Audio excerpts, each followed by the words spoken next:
Love stories look different, but always sound the same. We got engaged and got married, moved in together, and it's all been happily ever after ever since. So Liz Meyer made sure her son knew her story. I've started talking with my child as young as age 2 about the diversity of family structures, the diversity of gender identities, so he is equipped to be in the world and be respectful. She's a mom and college professor, which explains her interest in the classroom. So these standards really mean something to a lot of people in this state. Liz is disheartened to see what Colorado may remove from the social studies curriculum for grades K through 3. Right before the standards are being presented, they've now made a final change where they're going to take LGBTQ people out of the K through 3 standards. The State Board of Education is looking at making changes to social studies standards after getting public input.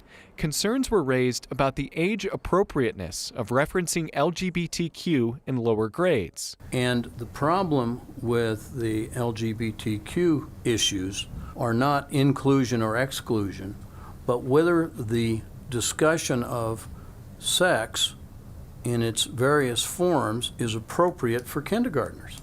Board member Steve Durham argues it's not appropriate. I don't know how you get around the discussion of the sexuality separated from the issue of the family. The social studies standards are not talking about sex or human sexuality. They are talking about people who have contributed to our communities, the history of various cultures and groups that have been a part of the fabric of the state of Colorado and our country and the world. The board hears public comment on Wednesday, and Meyer hopes they consider stories like hers. We're talking about families, we're talking about identities, we're talking about stories, we're talking about people.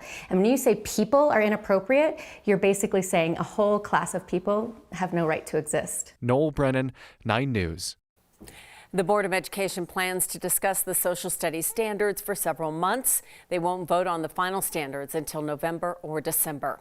This comes after Florida passed the Parental Rights in Education bill into law, also known as Don't Say Gay. It bans discussions about sexual orientation and gender identity in the classroom for kids in kindergarten through 3rd grade.